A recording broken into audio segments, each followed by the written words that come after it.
I'm interested in how material can take new forms. My main research area is within elements like iron, water and minerals. They are all life supportive but can also flip and become a threat.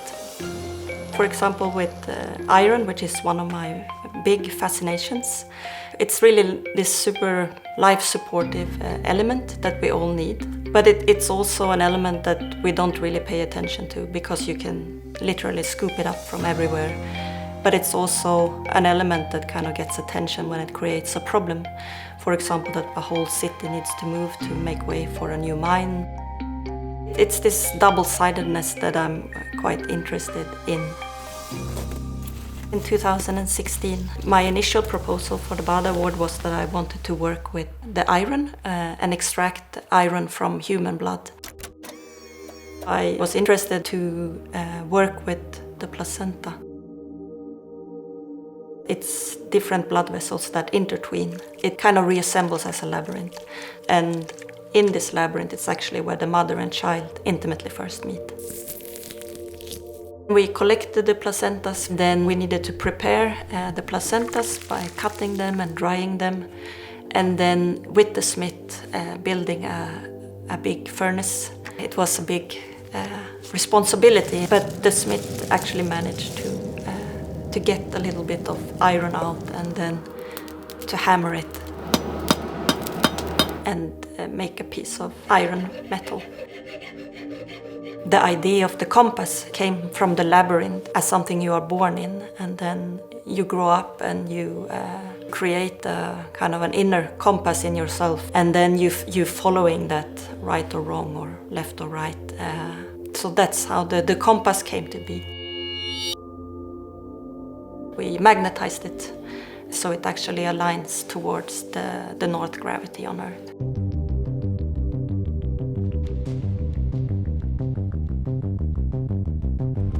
It wouldn't have been the same project if I didn't have met Rodrigo, and our ideas really fused, not as the scientist and the artist, but we really fused on many different levels. Rodrigo and I, we are very good friends, and it's not there yet, but we have also been collaborating and thinking of another project.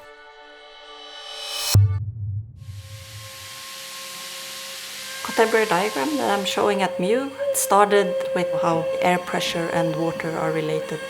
So it's about the mechanical behavior of fluids. But what I really was interested in is somehow implementing a life form into the experiment and see how sound and water and the life form actually react together. We got a contact with the sewer research facility in Berlin, because iron bacteria, it also makes this biofilms that kind of clogs the sewer system, which creates problems for humans. So I was interested in why it happened exactly there. Was it a specific acoustic? They offered me to work at the research facility where they actually study sewer water.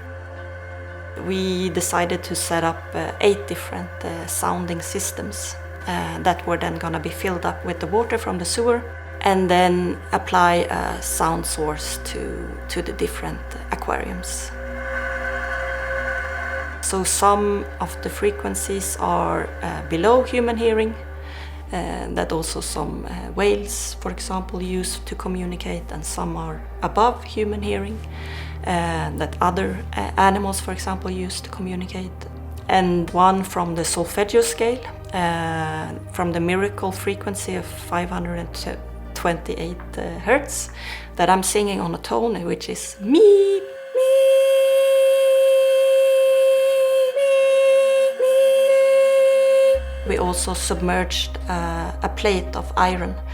It was kind of a triggering food source to see if the bacteria would start to form differently due to the vibrations or the sounds in the water. You could quite clearly see that it was very different effects. Different shapes and formation had been created.